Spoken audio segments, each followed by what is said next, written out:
This is Dartmoor, an area of moorland in Devon, England, that covers almost 1,000 square kilometres. This wild, wet and windy countryside is the setting for the famous Sherlock Holmes mystery, The Hound of the Baskervilles. In 1896, Arthur Conan Doyle, the man who created the fictional detective Sherlock Holmes, wanted to stop writing detective stories. He wrote a short story called The Final Problem, in which Sherlock appears to have fallen to his death at the Reichenbach Falls. However, Sherlock Holmes was so popular that the author received thousands of letters asking him to bring the character back. There were far too many letters to ignore. Conan Doyle needed a new Sherlock Holmes story.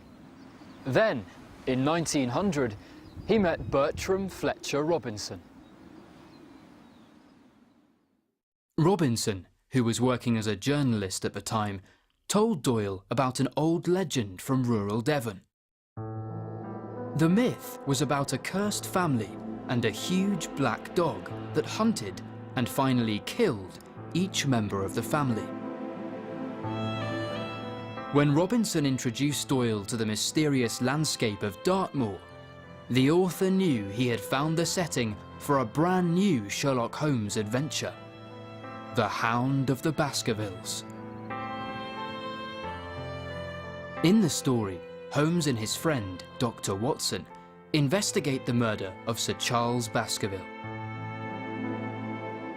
Sir Charles was apparently frightened to death by a huge dog, the Hound of the Baskervilles.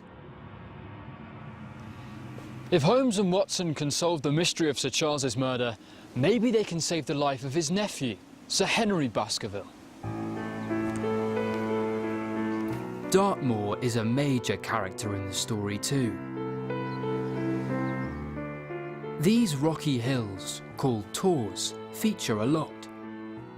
In this wild landscape, they are important landmarks.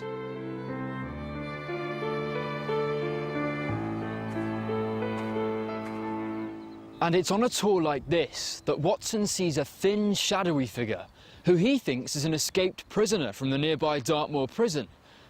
But it was actually his old friend, Sherlock Holmes. Bronze Age hut circles like this one, which is almost 3,500 years old, are all over the moor.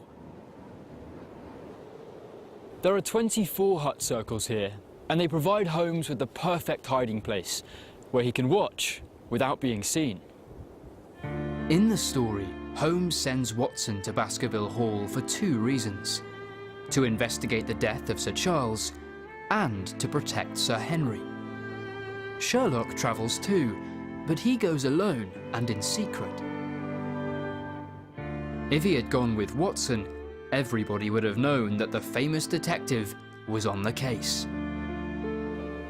Instead, he secretly watches Baskerville Hall from one of these stone huts.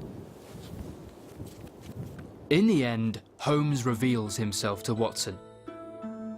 He claims that if he hadn't hidden, he wouldn't have solved the mystery. He explains that Sir Charles wasn't killed by a big black dog. He was actually murdered by... Well, if I told you that, it would ruin the mystery, wouldn't it? You'll have to read it for yourself.